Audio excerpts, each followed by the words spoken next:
Serial लेकर हम दीवाना दिल में सम्राट के कहने पर तारा चलेगी चलते कोयलों पर।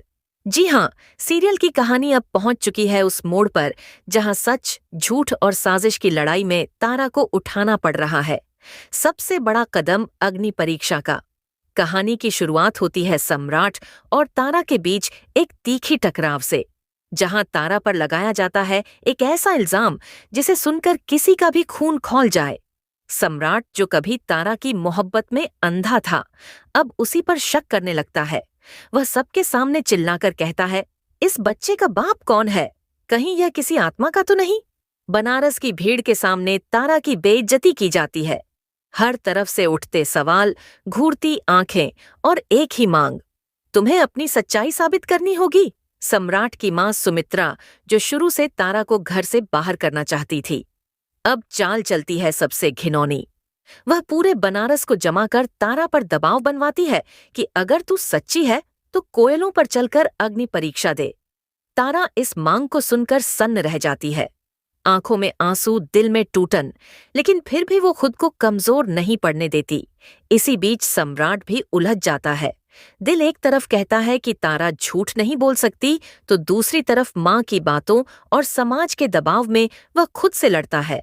तारा पर चारों तरफ से सवालों की बौछार होती है और तभी डॉक्टर की रिपोर्ट सामने आती है जिसमें साफ होता है कि तारा प्रेग्नेंट है। लेकिन यह रिपोर्ट भी किसी और ने दी है।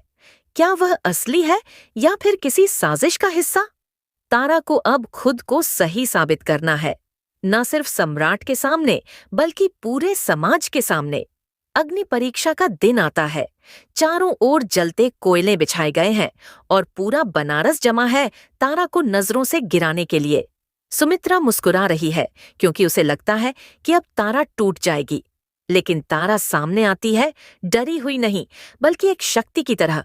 वो कहती है, अगर मेरी नियत पाक है तो अग्नि भी मुझे जला नहीं पाएगी। और फिर शुरू होती है उसकी अग्नि परीक्षा।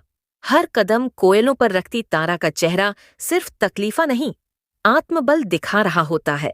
हर चोट पर भीड़ का शोर कम होने लगता है और अंत में तारा बेहोश होकर गिर पड़ती है।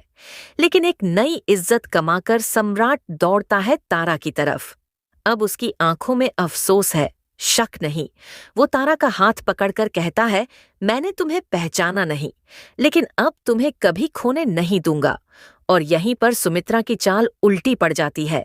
बनारस की जनता तारा के साहस को सलाम करती है और सम्राट अपनी गलती मानकर तारा से माफी मांगता है। अब तारा और सम्राट के रिश्ते में एक नया दौर शुरू हो रहा है, जहां प्यार सिर्फ लफ्ज नहीं बल्कि आग में तपकर खरा साबित हुआ है। अगर आपको यह कहानी दिल से छू गई हो तो इस वीडियो को एक लाइक जरूर दीजिए। कमेंट में बताइए आपको तारा का कौन सा पल सबसे ज्यादा ताकतवर लगा, और सब्सक्राइब कीजिए ऐसे ही धमाकेदार सस्पेंस से भरपूर और दिल को छू लेने वाले ट्विस्ट्स के